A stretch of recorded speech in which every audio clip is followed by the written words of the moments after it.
How's it going, my friend? It is Ryan with the Creative Revolution podcast, and I am super excited to start season 3 today. And I'm going to be interviewing Dan Piraro of Bizarro Comics. Dan and I are going to be talking all about building a creative legacy and what goes into living a lifetime of longevity with your creativity. Dan has been doing Bizarro Comics for over 33 years. He's a really funny dude, and I'm super excited to bring this interview to you. So again, this is the Creative Revolution Podcast, Season 3, Episode 1, and we're going live right now.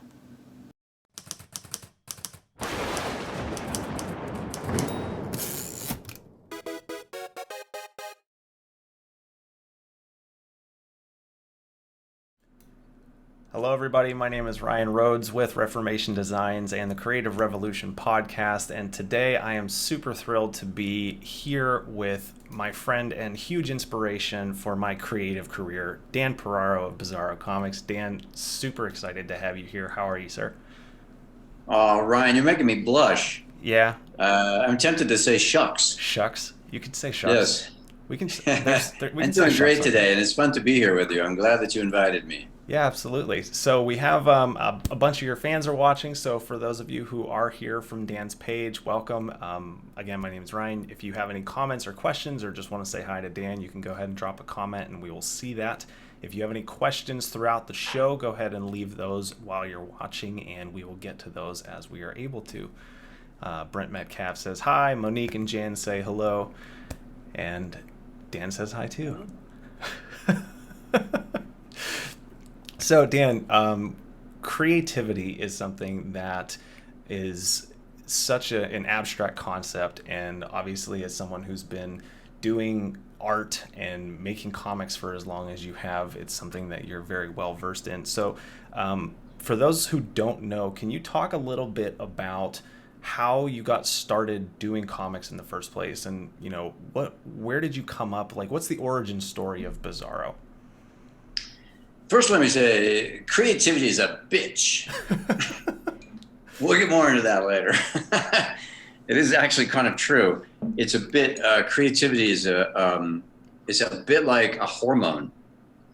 It's those of us who are afflicted with it, you have this coursing through you, and it sounds like a great thing. Oh, I would love to, people who perhaps feel that they are not so creative might say, oh, I would love to be able to draw. I'd love to be able to paint. I'd love to be able to write, play songs, whatever. I'd love to be more creative, And you probably are more creative than you realize.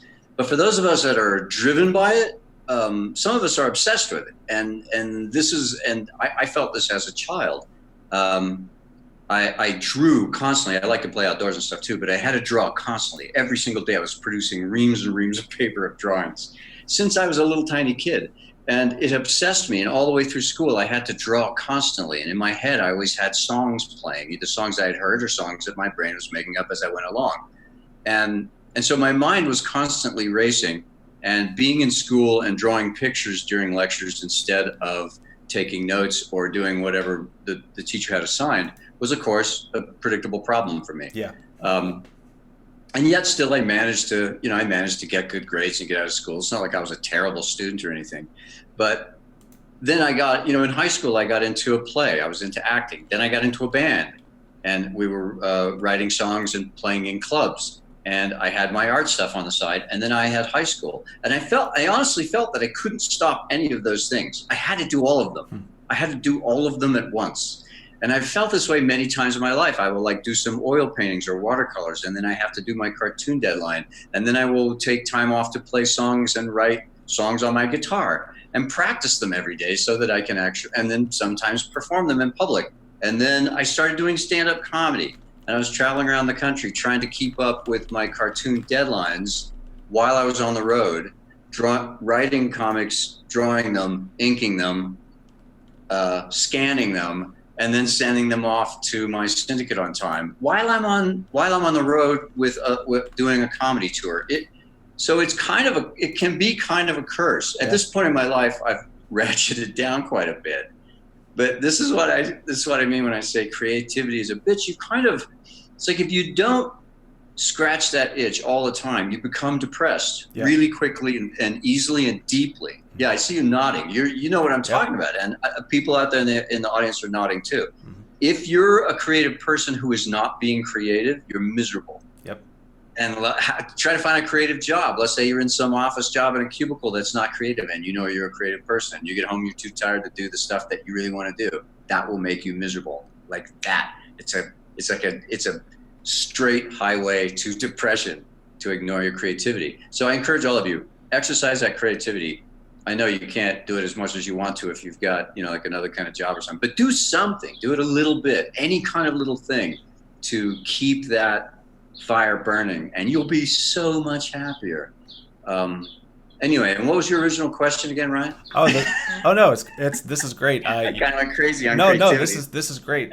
So just a heads up, we've got Karen Key from Pennsylvania said hello. She said she loves Bizarro. CJ Romano says hi. Anne Marie Conley. Hi, CJ. Marie. There's Bob Abrahams. Yep, Bob Abraham says hi.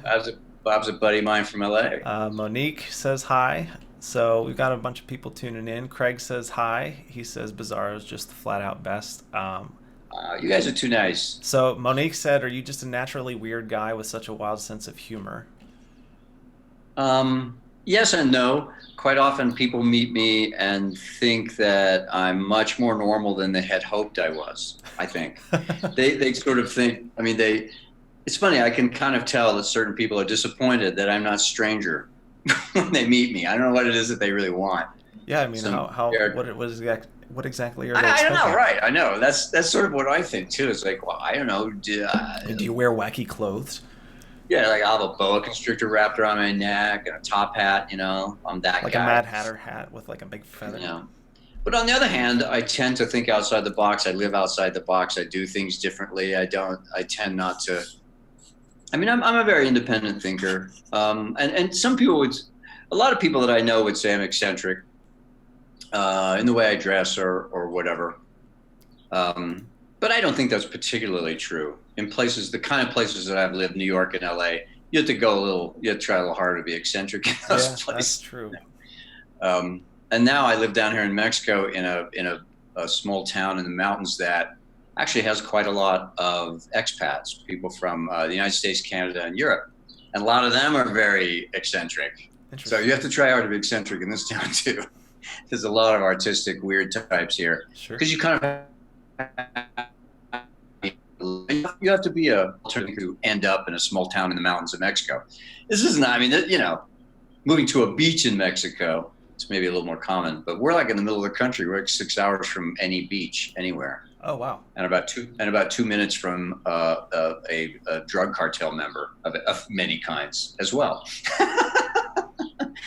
Now, Mexico is a surreal place to live, but we really love it. It's an adventure and a challenge, and we really dig it, man. We've been having the best time. That's awesome, man. I think you said you've been there now for about 3 years. Yeah, almost 3. And you guys just recently got married, yeah? Yeah, we did. Yeah, about a month or 2 ago. Yeah. Yeah. So congratulations. Olive Oil and I got married. We'd both been married before, and we'd both more or less said we'd never be married again. But then we met each other. No, we were together for a number of years. Actually, we've been together for almost 6 years by the time we got married. Okay. Yeah, so we were together for a while, and in this case, and we felt after 6 years like we really knew each other, and it meant something to us in a different way than it would have previously, or than our previous decisions to get married meant. Maturity, wisdom does a lot for a person. Sure. You don't know yet, Ryan, because you're still a young. Hey, we just hit 10 years. So there you go. Yeah. 10 years. Well done. That's great. Thank you. Yeah. Yes. Yeah. College sweetheart. But as you get older, like things really do. That's the only bad thing about everything about getting older is good, except for what your body does, which is completely betray you in every way. Your body's no longer your friend once you're past a certain age, and it just goes downhill from there until you're dead. And we all know it. That's sad. But everything else about old age is actually a lot of fun because you get smarter, you get wiser, you get more discerning, you care less about bullshit. It takes more to get you riled up, presumably. Right. If you're the kind of person who is paying attention and learning day by day as you go through life, as opposed to someone who's just shouting at the TV and not, you know, and not growing in any way. But for my listeners, I mean, for my readers, and today our readers and listeners, these people are all smart, creative, and cool. And you guys are all, you know what I'm talking about. With age comes this terrific kind of insight and wisdom that you don't get when you're younger. So that's why Olive Oil and I decided to get married. We felt like we had a good reason this time. They all sounds like good reasons to me.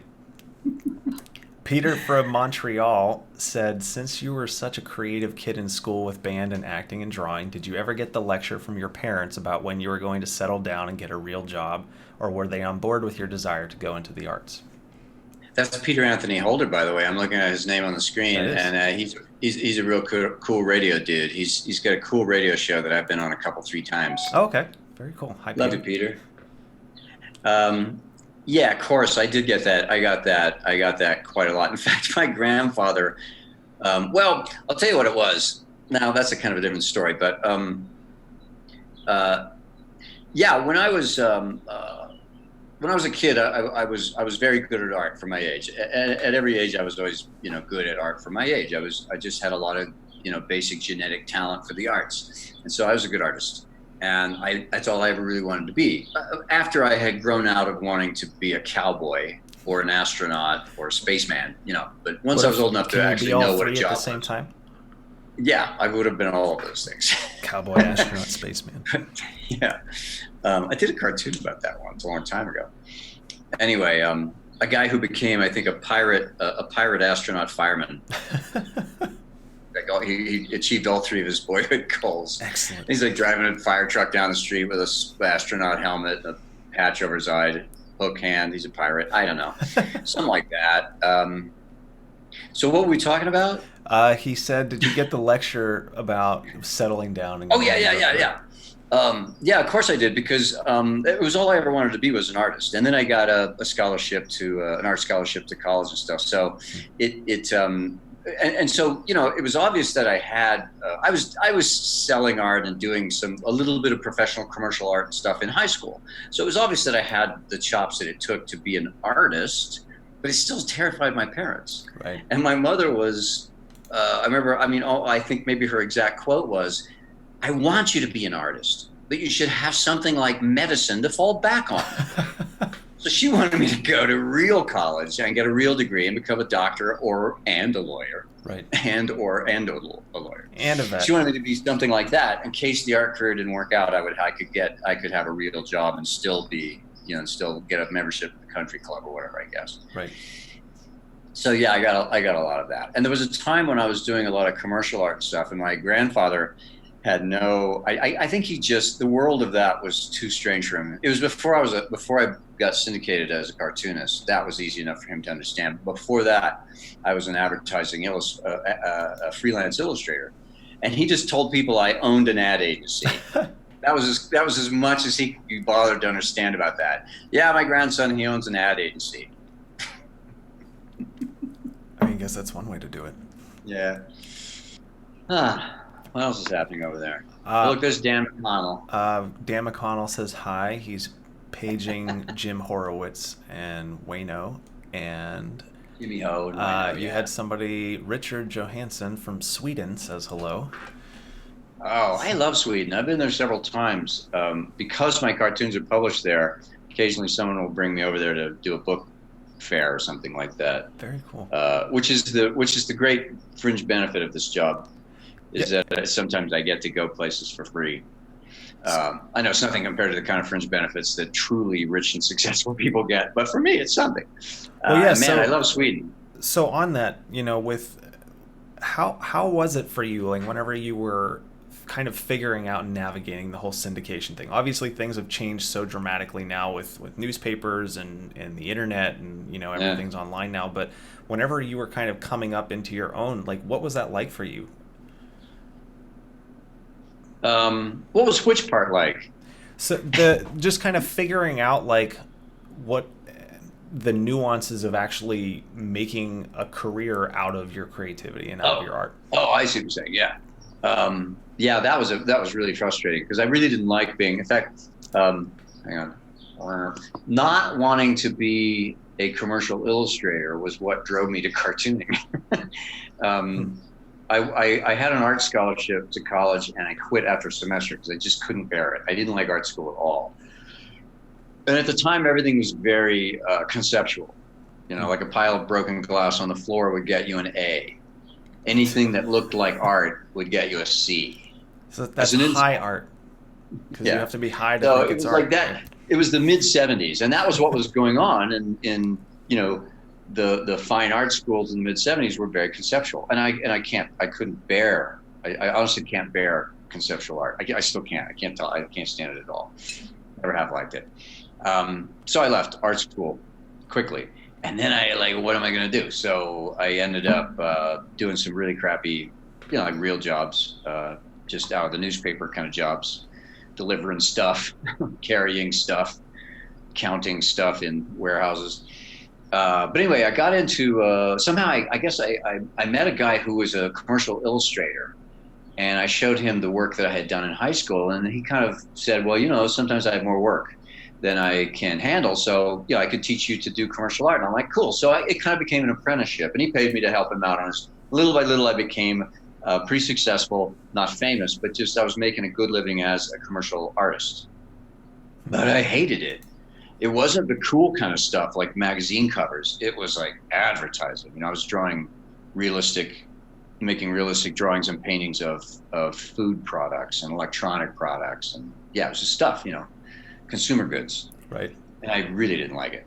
And that was kind of what led me to cartooning. I remember seeing an article in the newspaper that said that Kathy Geiswhite in college or something, Kathy Geiswhite was writing letters to her mother and scribbling cartoons on the bottom. And her mother thought they were just so cute that she sent them to Universal Press Syndicate. And they offered her a contract, and she became a millionaire. Wow. And I mean, it was the People magazine article was literally that stupidly simple.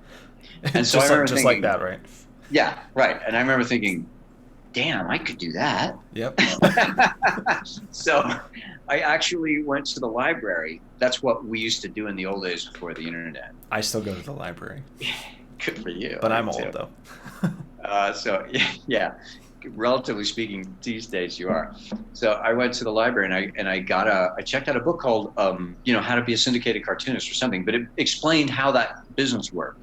And all I needed to find out really was that I draw some cartoons and I make copies of them and I send them off with a self-addressed stamped envelope to these companies. And there were only about 7 or 8 of them at the time.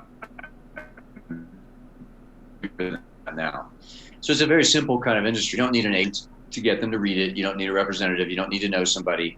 You don't need a fancy cover letter. You just send them the cartoons and they'll flip through them real quick. And if they think you're funny, you'll get a letter back and they'll say, we want to see more. That's all there is to it.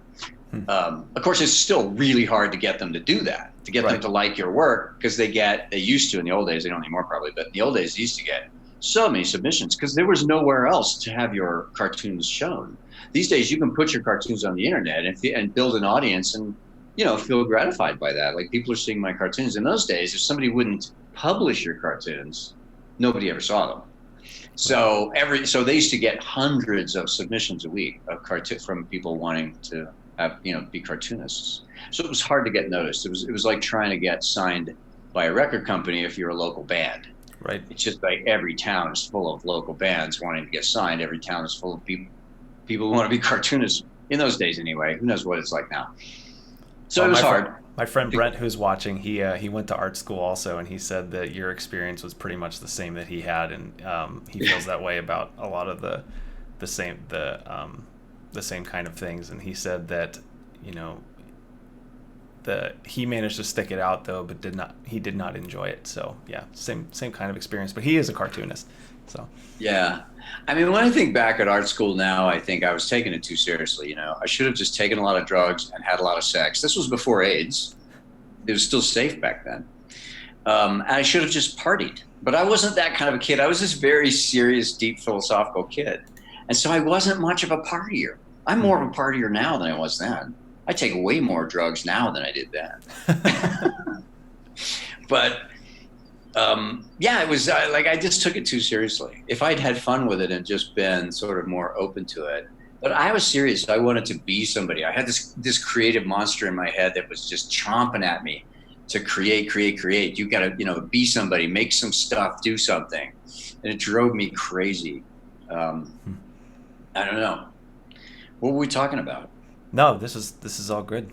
CJ Romano said, "You're so prolific, making cartoons every day. Is it easy to come up with new ideas every day? And have you ever had a long dry spell? And if so, did it freak you out, or did it kind of start another burst of creativity?" Oh, yeah. Thank you for your question, Ms. Romano. That's the thing. That's the hard part about being a cartoonist. It's not drawing one cartoon every day. That's not that hard. But thinking up a new idea, a brand new cartoon, a brand new joke that you can express in relatively few words, that you can express in one picture. So it's not just any joke. It can't be one you've heard before. That's called stealing. That's plagiarism. You try to, and then do that 365 days a year for 33 years. And how many papers, and what was the distribution like on that? Yeah, it depends and it floats, but I think how many newspapers is Bizarro in? Yeah. It's like between 300 and 400 newspapers. That's awesome. Around the world, mostly the US and Canada. So, but the hardest part is coming up with an idea every day for so many years. And that's the thing that really vexes you. But fortunately, like everything else, if you practice it, you start to get the hang of it and you get better at it. So it became easier over time instead of harder until I hit 32 years. The last year was really rough. And then I'm now in semi-retirement. Some of you may not know this. I'm now in semi-retirement in the sense that I do the Sunday cartoon. The Sunday Bizarro is mine. And the Monday through Saturdays belongs to my longtime friend and colleague and talented cartoonist, Wayno. And Wayno is apparently here. So somebody. Yeah, there. Go. Cool. He's on the thing here? Yeah, Bob Abraham said Wayno's here. So. Oh, cool. So Wayno's a very talented, clever guy, and he and I really have a ball. We work together so well. We collaborate on the cartoons. Well, he sends me the ideas, and I tell him, that's brilliant. Or I say, maybe that guy's nose should be bigger. Anyway, I give him my advice, my expert sage advice. And sometimes we'll tweak a word or a gesture or something, but mostly it's his work between Monday and Saturday. And so nowadays I only have to have one cartoon a week. I only have to write one cartoon a week, but I swear to God, it's harder than writing 7 was. Because then I was always in the mode. Now I can fall in and out of the mode. And once I'm out of the mode and I go back and ask my brain to write another cartoon, my brain just goes, yeah, right. I did that for 33 years. Go find somebody else. Right. It's like much harder now than it used to be. Funny enough. Wayno says there's Wayno lurking at the bottom of the. So in terms of whenever you were doing it on a daily basis, was it kind of like the first thing that you did in the morning? Like you'd wake up, you'd grab a cup of coffee, and just sit at your drafting table, sit at your computer. Yeah, I had to. Well, the thing was that I realized that very early on that most of my creative energy is first thing in the morning. So I can draw the art at any time, but coming up with the joke idea has got to be first thing in the morning when my mind is fresh and it's not full of headlines and emails and obligations and whatever else, right? It was always the first thing in the morning. In fact, when I have 2 kids, they're in their 30s now, but when they were little, and I was starting this thing out, I would get up at 5 in the morning so that I could have an hour to write ideas down or search for ideas in my head before the kids had to give up and go to school and all that stuff, So for years I did it that way. But after the kids were gone, I was able to, like a normal person, just get up what I normally would, have a cup of coffee and sit down and just, sometimes I flip through books or browse the internet, just looking for anything that might spark an idea, picture, whatever, You never know what it's going to be. So writing my cartoons is almost always first thing in the morning, but drawing them can be any time of day or night. It doesn't matter. That part is more or less mechanical. it's not the same kind of, I don't need the same kind of fresh mind to execute the It's more like tasks. muscle memory for that kind of stuff. Yeah, and decisions you make along the way, they're sort of qualitative decisions. They're not really something that requires a fresh mind. But getting the spark for an idea requires a fresh mind for me. I wouldn't think that 1% of my cartoons were written after I'd been awake for more than an hour. Interesting. It's probably true. So did you have like a notebook that you would just kind of jot the idea down, or would you? Yeah. Was it more like text? Actually, or like just do like quick little, guy, moose, car.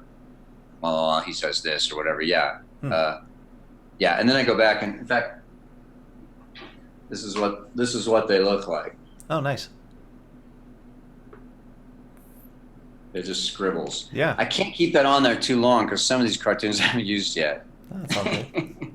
So I can't hold it up too long. I can't. Somebody might beat me to it. Here's a page of ones that have already run. Oh, cool. Can you even see that on the computer? Yeah, let me see if I can maximize that window real quick. Have fun. Let me see if I can. Oh, yeah, there's some here I haven't used yet. No, I better go back further. It won't let me make it bigger. See, some of these pages are not for public viewing. Primarily because some of the jokes are so fucking awful that I wouldn't want the public to see them. You could have like an uncensored, not safe for work or life version. Yeah, honestly, I don't think you could possibly tell what these things are. I mean, they're so scribbly. That, but it's cool to see that though, because I know a lot of people who might be watching or who might hear this, they think that, it's like they'll see creative people doing creative things, and they don't realize that it is a process. It does oftentimes start as just sketches in a notebook, and then there's that refining process, and they see the final product. A lot of people don't see the notebook side of things. So yeah, I often think I often like my own sketches better than the finished drawings, both for cartoons and fine art. Oh, interesting. I often like the sketches better than the finished product. And that's true with other people too. When I see other people's sketches, I often like those more than I like the finished piece. And it's only because it has that dynamic energy, that energy that sort of maybe right about here, no, more like this, maybe here. It's got this kind of molding, shaping, sculptural energy to it that shows you the thought process a little bit of how this person started here, but then decided to do that instead. And I don't know. I think those are so cool. But the things people, I don't know. Maybe I should. I've often thought I should start taking my sketches and like I do fine art paintings as well that don't look like cartoons. Yeah. And the sketches that I do for them, I typically will do them on tracing paper and then tear them and move them and tape them together. And that's that kind of how I compose sometimes. But I often thought like putting those together in some kind of a collage with just some abstract painty background might be really cool. Might actually be a cool piece. I think it would be. Aside from the finished work which includes all the final pieces of those sketches. The two together would be maybe really interesting. Yeah, I mean, even setting it up like, here's the sketch, here's the finished version, like side by side, that kind of thing would be really cool. That's what I'm thinking. Like the two together makes kind of a unique product. Yeah, absolutely.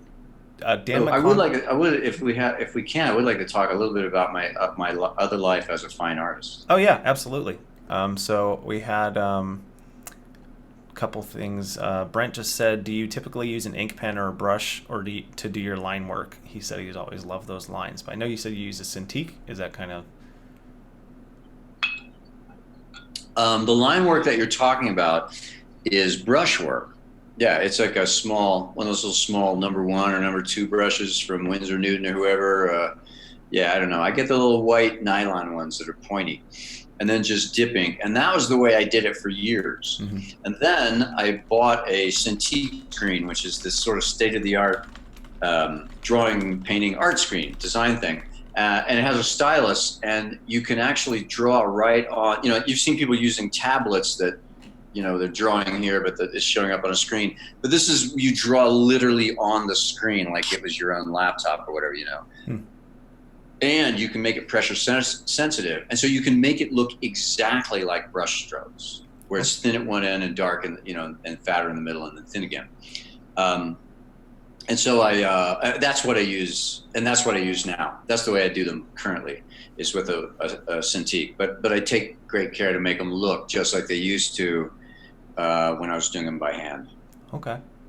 A technical question. Yeah, he loves those kind of questions. So, in terms of the fine art stuff, so talk a little bit more about that for those who might not know about it. Well, when I retired from, all my life actually, I've been doing these other things. In fact, I'll show you. I have a big painting right here, which I'll show you. Let's see if I can make this. Yeah. Not working. Yeah. Yeah. Anyway, that's a big oil painting that I did back in the 90s, and it's like 4 feet by 4 feet. Just to give you a size reference. Anyway, so all my life I've done these paintings. I wanted to be a fine artist, but I didn't know how to do that. I didn't know how to turn that into rent.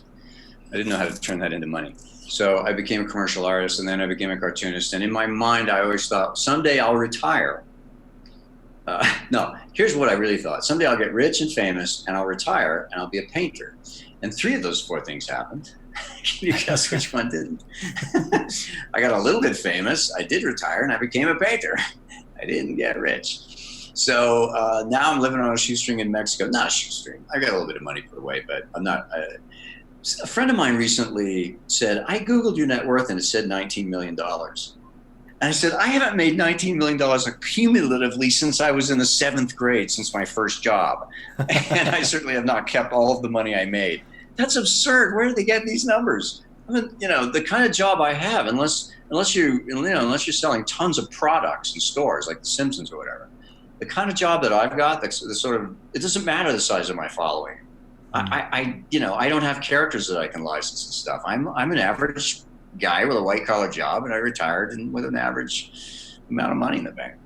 I don't want to tell you these personal details about it, but here I am now painting in Mexico, and I'm having such a ball doing it. So I have to do 1 cartoon a week still, but most of the time I'm working on my paintings. And so in Mexico, to sort of separate my careers from cartooning to fine art, all the non-cartoon art that I do in Mexico, I sign Diego Piraro. And I have a website called diegopiraro.com. And on Instagram, @DiegoPiraro. I post all of my fine art. And I post my sketches and then the first layers of paint on Instagram. Like, I do these sequential things. A lot of other artists are doing this too, and it's tons of fun. It's a little embarrassing because, like, this is my painting half done. You don't normally want people to see that, but sure. I have gotten so much enjoyment and sort of inspiration out of seeing other artists process these photos of them in of the piece in different levels of finishedness. Spanish is ruining my English. I can't think of the right word in either language anymore. Completion. Now I'm trying to learn Spanish. Anyway, so at different levels of completion, I'm so inspired by other people doing it that I started doing it myself, and it's really fun. So I would encourage you to go look at my stuff on Instagram. And I don't do the sequential things on diegopiraro.com. I just put the final art there. But you can buy prints. Please buy a print. There, you can buy the original art. Some of it's for sale. I do shows and I sell art. So you can buy the original art off online by contacting me, and we will negotiate how to get it done. Or you can buy prints right there. You can just click and buy prints right off the website of some of my paintings. So I would love it if you guys would do that. Brent, yeah, could you put the link in the comments there so that the people watching can do that? So he'll take care of that. It's diegopiraro.com? Yeah. Excellent. Yeah. All right. I'll check the spelling. Let's see. Peter Anthony Holder said, through the years you've done this, what aspects of technology has made your cartooning easier, and what are the advancements that you don't care for? Well, like I say, the advancements that have made it easier for me are, one thing is that Cintiq screen. That actually made it so fast. I mean, after 25 years of doing cartoons the old-fashioned way, to be able to cut my time by a third and do it on computer was a huge gift to me. It's like hiring an assistant.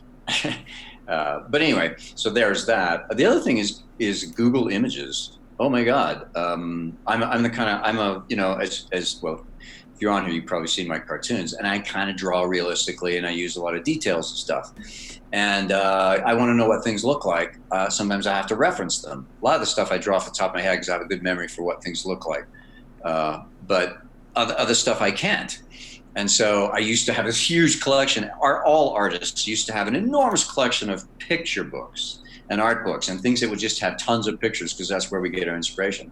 Now you don't need to schlep around an 18-wheeler truck full of books. You can just have the internet. Google's got so many more images on it, of course, than any library could have. So anyway, so that's awesome. Just internet stuff, you know. The other thing is, like, you come up with an idea for a cartoon, and this happens all the time to cartoonists. You come up with an idea for a cartoon, and you think, wow, that's really good. Can't believe no one's ever thought of this before. Let's Google it, tap it. Oh yeah, that actually has been published before. And it saves you the embarrassment of getting a letter from somebody saying, dude, your cartoon from last week is the one I did 2 years ago. What's the thing, you know? And then, but anyway, most humor writers know, of all kinds, know that there are ideas that are hanging out there. If it's an idea that someone else could come across, they will, or they already have. It's just, this happens. People independently come across the same idea all the time. It happens all the time. We're not as unique as we think. But the aspect of being able to capture those ideas and manifest them, I think, is where the practice comes in, where the technical aspect of learning the craft and, you know, learning how to actually lean into that.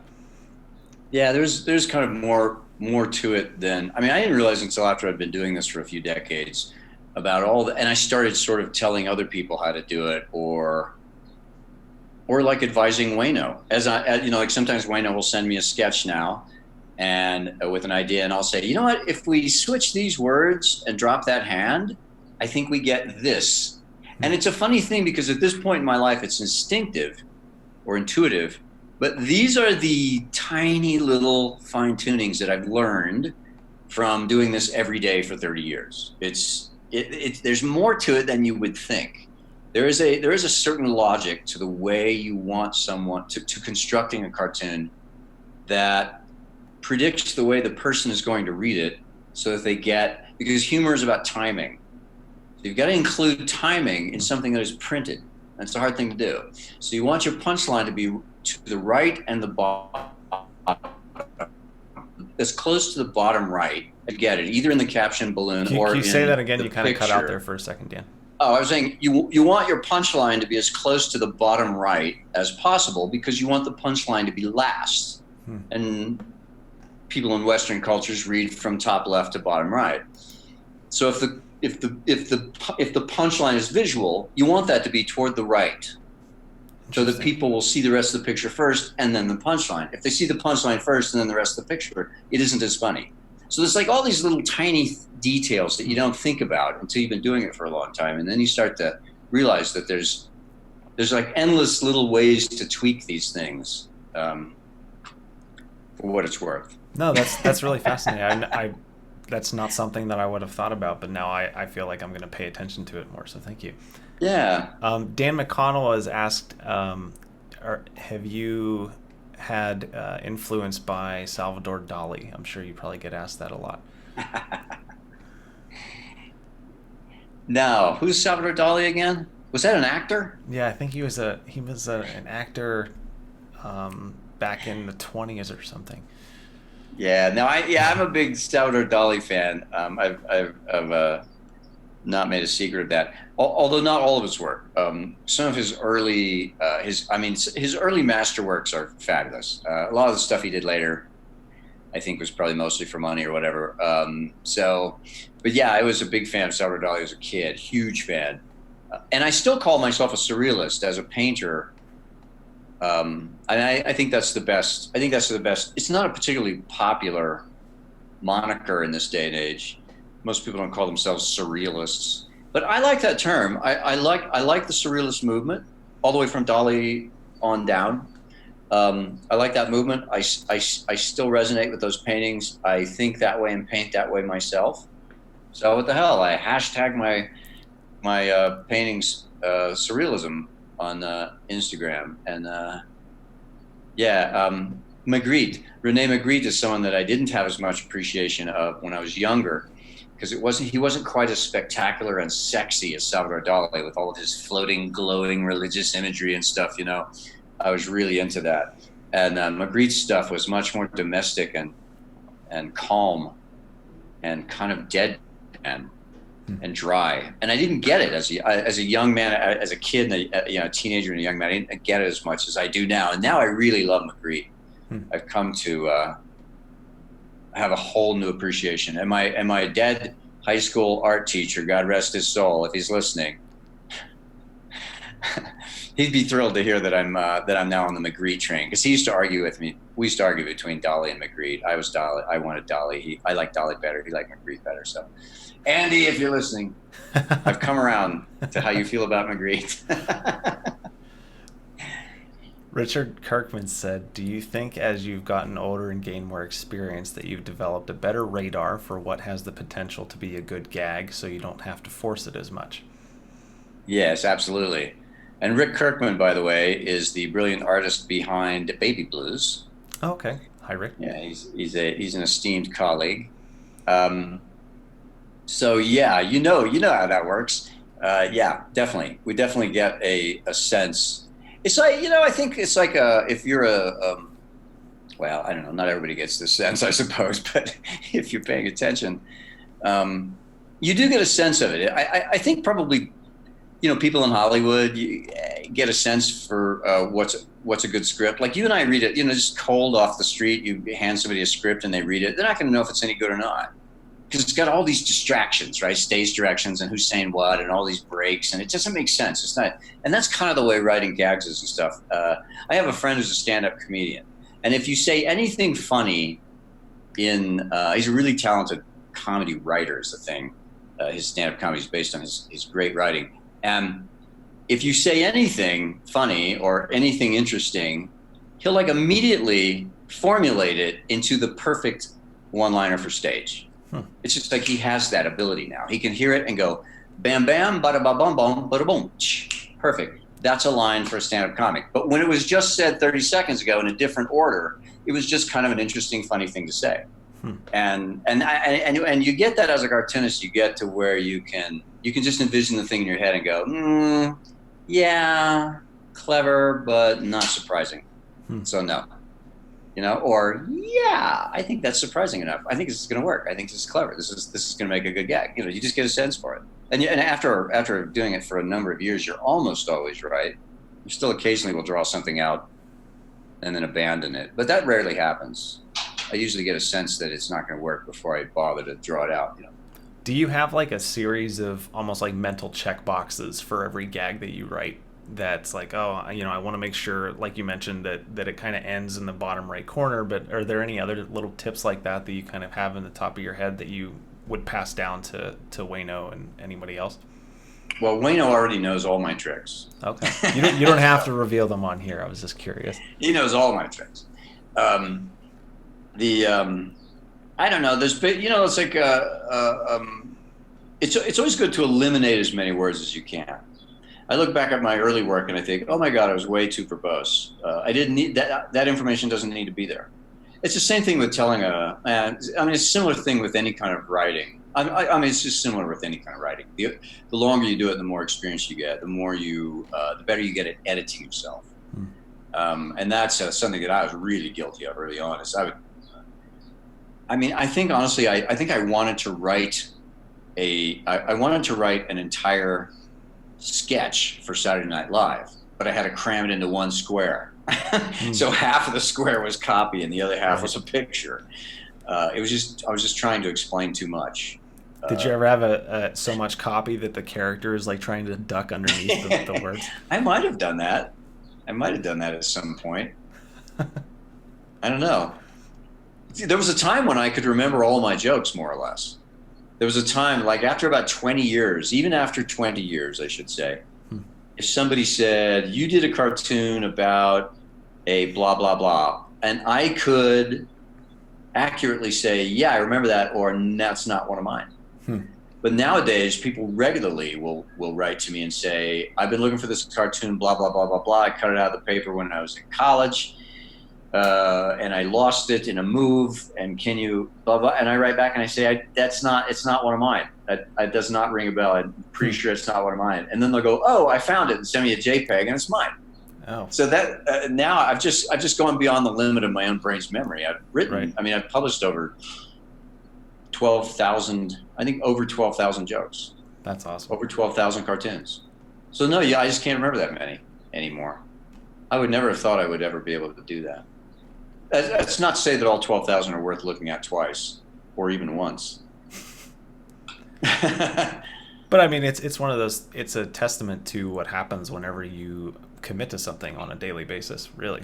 And you really, Right. like you mentioned, you scratch that creative itch and you have it and you're like, okay, well, this is going to be there, so I might as well lean into it and accept it, or just be miserable. Yeah, and also I had bills to pay and kids to send through college, so that was my real motivation. I would have been doing something every day all those years, but I wouldn't have been writing a joke and drawing a cartoon every single day. I mean, it was my job. It became my job. I loved doing it. I did enjoy doing it, and do enjoy doing it. But it was essentially a job. It's not the sort of thing that I would draw some cartoons. In fact, that's how I got into it, was just by drawing some cartoons while I was doing advertising art. And my friends would see them and say, these are good, you should try to get them published. And eventually I tried to get them published. But if I didn't have to do it, if I hadn't been motivated by capitalism, living indoors and eating regularly and educating my kids, I wouldn't have been able, I just wouldn't have been able to. I wouldn't have been able to make myself write a joke every day, because that also included like 2 really painful divorces with like big explosions and legal battles, and that's depressing as hell. A number of beloved pets dying. When your pet dies, how long is it? Like when your beloved pet of 15 years dies, how long is it before you feel like writing a joke? Right. It's like days, if not weeks. But no, you have to do it every day. Right. When you have the flu, let's say you have the flu for 2 weeks and you wish you were dead.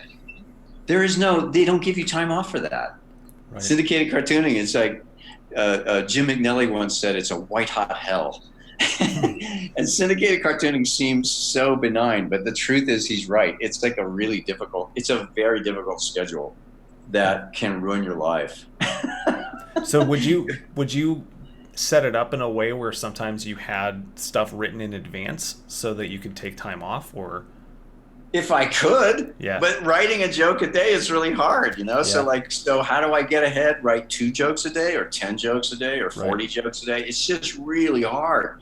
So you try as hard as you can to get ahead, and that is the thing. If you want to leave town, if you want to go on vacation, if you want to do anything other than draw a cartoon every day, you have to work ahead, and to do that, you have to think of more and more and more and more jokes, and your brain just isn't.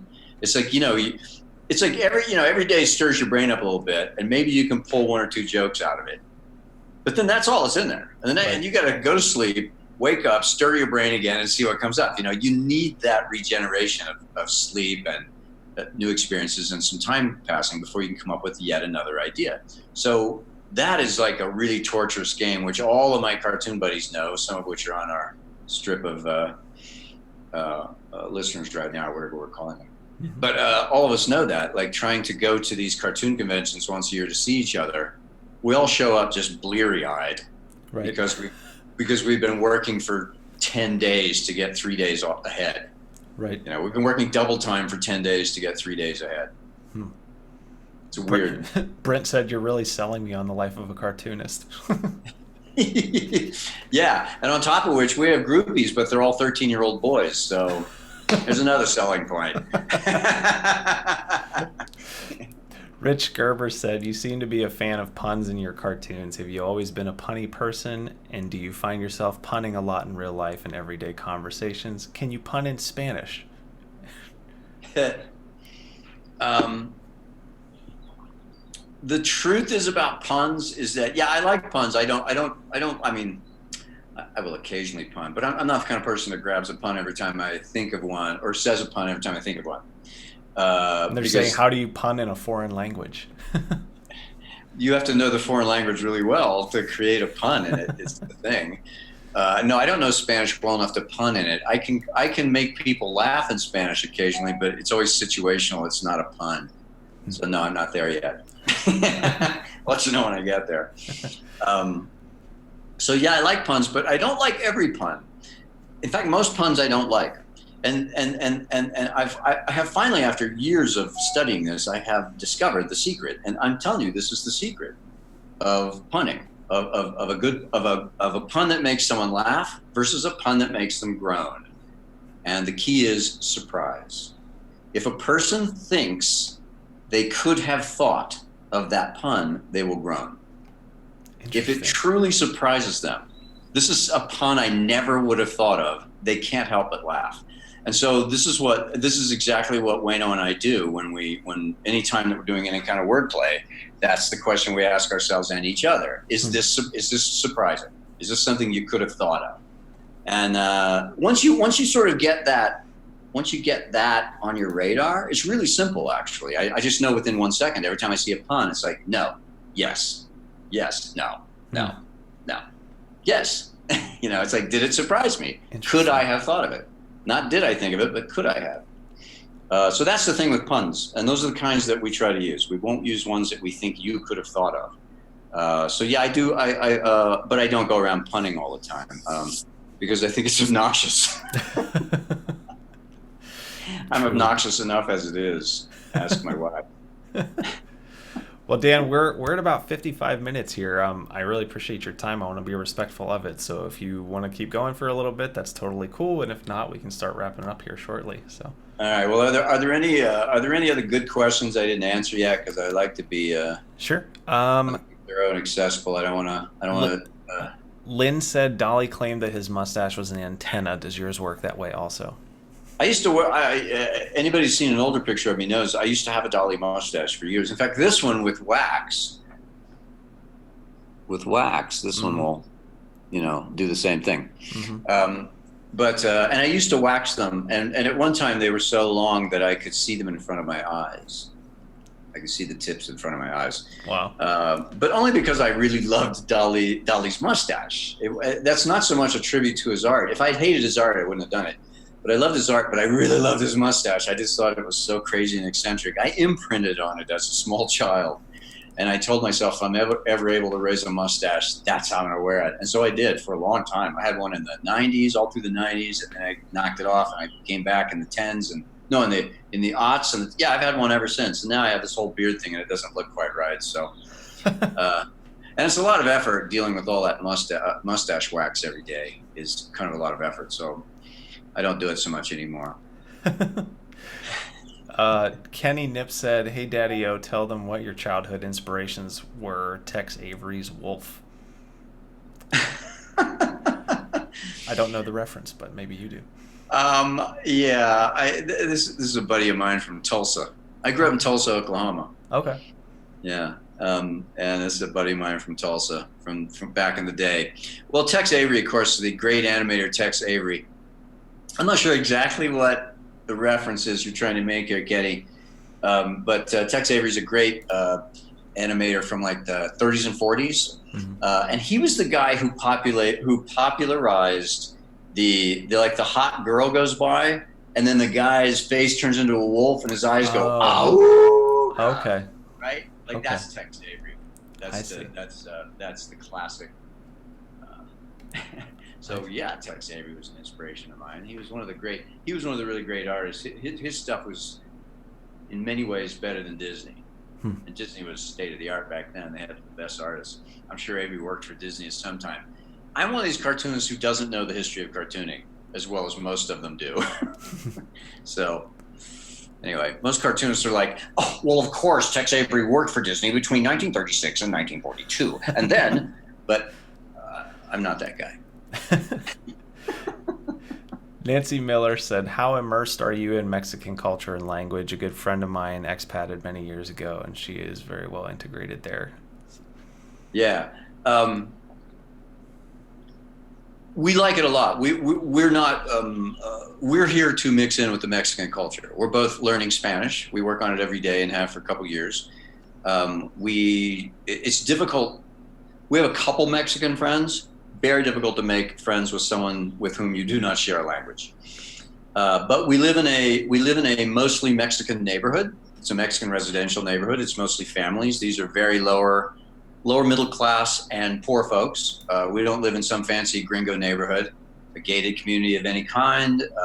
We don't live in now there's a lot of gringos on our street, but like every other house is a Mexican family, and these are low income families too.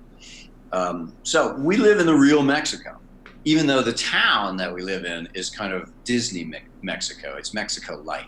It's like Epcot-centered Mexico. Right. This town. Well, the reason is that this is it's a 500, 600-year-old Spanish colonial town. So ancient buildings, very beautiful. That part is real Mexico since the Spaniards.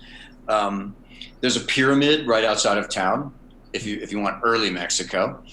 But the thing is that this town has been popular with expats. It's been popular with Americans and Canadians and other types of gringos since World War II. In fact, right after World War II, people started coming here on the GI Bill to study art and Spanish because, anyway, that was just a thing you could do. So a lot of military guys came here at one time, retired military. It just got popular. It got popular with artists and musicians. Doc Severinsen from the old Johnny Carson Orchestra, he lives here. So there's a lot of people that end up retiring here. So it has become, you don't need to speak Spanish to live here because most of the people working in stores and restaurants and things, that most of the Mexicans here speak English, or the people working in the shops do. So so you could get away without it. And it's very easy to hire a house manager who can translate for you and do everything. So, but we're not those people. We love the Mexican culture, and we're up for an adventure. We're not down here because it's cheap. We're down here because it's an adventure. It's something different. It's something interesting. And we have our difficulties with the United States, even before Trump. So yeah, we're trying to mix in. We're trying to incorporate ourselves in the culture. And I have no doubt our Spanish has both improved so much. In fact, yesterday we spent the entire day with our Mexican friend driving to Querétaro, and we'd spent the entire day speaking nothing but Spanish, which is exhausting for us because we're still new at it, right? Reasonably new at it. But I have no doubt that within 5 or 10 years we will we'll be able to communicate with virtually anyone, and we will have more Mexican friends, and we'll feel more ingrained in the culture, more whatever the word is. Enculturated. Yeah, good answer. Yeah, but we really like it here, and it's such a beautiful country. There's so many different weird places to visit. This is the strangest damn country. Salvador Dali came here and said, because a lot of surrealists, for those of you who are not fans of art, who don't know much about art history, a lot of the surrealists came to Mexico in the 20s and 30s. Salvador, that was not a gun, that was a firework, okay. If you heard that. Salvador Dali came here once and said he would never return to a country that was strange, that was more surreal than his paintings. No one's entirely sure what he means by that, but everybody agrees that Mexico's a surreal country. It's just weird. A lot of weird ecological, a lot of strange landscape and plants and ecozones and cities, and it's just an unusual place right outside of the United States. More people should come here. It's but don't. Crowded enough. It's really, but we love it. It's fantastic. We love just driving around this country and seeing stuff. And it's cheap. Yeah. Anne wants to know, is your wife an artist as well? And Peter said, has modern political correctness affected your work in any way? That's a loaded question, but you can answer it how you want. My wife used to work in television, but not in a creative capacity. And then she worked for me, but not in a creative capacity. She worked for me for about 5 of the 6 years we've been together. She's been working for me administratively, but she recently quit doing that, which I'm happy for. I wouldn't wish administration on anyone. But now she is a creative person, and it's primarily in the domestic arts. She's a very creative cook. She makes a lot of her own clothes, or she's making her own clothes. So yeah, she's a creative person, but not a commercial artist, not an artist that you would have heard of or seen anywhere. The other question was, what was the other question? Peter Political Holder. correctness. Yeah. Has it affected your work in any way? To some degree. I have a love-hate relationship with political correctness. I mean, in the basic concept is a nice one. It's applying a little bit of social pressure to people to be considerate and have manners. There's nothing wrong with that. But when you start policing it, like everything that humans decide to do, there are a certain number of humans who immediately latch onto that and say, this is the thing I've been waiting all my life to become a fanatic about. And then they start to drive it into the ground in ludicrous ways that then embarrasses the entire movement. You know what I'm talking about. Yeah. And so this is kind of what political correctness has become. And it is the enemy of comedy. It's comedy, a lot of, especially stand-up comedy, a lot of it depends on dancing on the edge of making people uncomfortable. But when you remove, when a person senses that if they take 1 inch too far and it goes viral, their career is over. You've really put a damper in comedy. And I'm not saying that you should be able to, well, I don't know. Why censor comedy? Why censor comedy at all? Let people say what they want to say. But in terms of my own career, though, newspapers are already self-censoring. I mean, they have already censored that kind of stuff. You know what I'm saying? Like, you can't, in the newspaper, they insist that it be very G-rated. The funny pages are supposed to be family entertainment, and so they want it to be G-rated. So I've always known since the beginning that I couldn't go there and I couldn't go there. Mm-hmm. So I just don't bother thinking up jokes about sex or religion or Jesus or certain kinds of religion you can do. But for instance, you can do jokes about God, but you can't do jokes about Jesus. Mm-hmm. People get offended. And then if people get offended, they write to their editor, and that editor loses a morning's work answering emails or phone calls or letters. And that editor is annoyed. And they will replace Bizarro with something that doesn't get hate mail. Right. So on that, real quick, there's an excellent book for any of you who are interested. It's called The True Believer by Eric Hoffer. It's all about the nature of mass movements and that kind of fanaticism, and not only how to combat it, but also how to not get taken in by it yourself, which I think is important right now. Sounds like a book I would agree with. Yeah. And also, on the hate mail stuff, you're certainly probably no stranger to it. So do you have any tips for artists and creators on how to navigate that space a little bit? Here's what I do, and I love the way it works. There's 2 kinds of letters. One I will answer and one I won't. No matter how angry a person is, if they're decent, I will answer them. If someone is profane or just a vicious, cruel, if somebody is just being a raving idiot, I ignore it, absolutely ignore it, will not answer that. But if somebody has a legitimate complaint, no matter how angry they are, I will answer them. And I will always, I never argue with them. Well, that's not true. Occasionally I will argue with a political point in a certain kind of way. But typically what I do, if somebody is offended by something because you know what? The vast majority of things, when people write to me because they're offended, they got the joke wrong. They misunderstood, because I don't write a lot of offensive jokes. You know what I mean? Mm-hmm. So my attitude typically for people is I'm just as sweet as pie. I just say, thank you so much for your letter. I'm very sorry to hear that you were so disturbed by my cartoon. That was not my intent.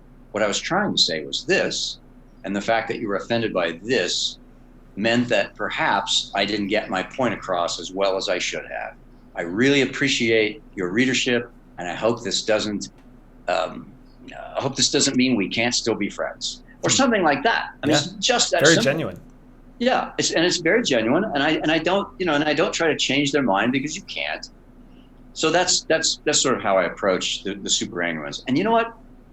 Almost invariably, they will write back and say, "Oh my God, I had no idea that you would actually read this. You're so nice for writing back. You're my favorite cartoonist." And then I become their hero because I acknowledge that they were upset about something instead of just, ignoring it or arguing with them. Right. And it works like a charm. I really encourage you to try it in any situation where you feel like you can. Now, if somebody leaves a shitty comment on my blog about what a great job Trump is doing and how those babies at the border deserve to be in jail, I will write back one intelligent sentence and then delete him or her. It's typically a him, occasionally a her.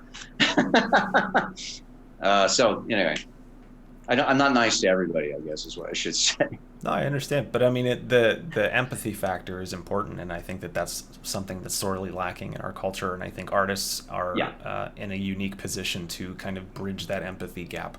So, yeah, it's I don't know. I mean, life is so much easier if you're nice. I don't understand why anybody exerts the energy to be an asshole. It takes effort, and there's no payoff. It makes you feel like shit. Why do you do it? Just don't. Be nice. That's a great way to kind of wrap this up, I think. All right. So yeah, guys, Dan. Unless you have anything else you want to kind of touch on here, I think that's it. I had a great time. I appreciate being on the show. And I have a shop. Go to Bizarro Shop. I don't know.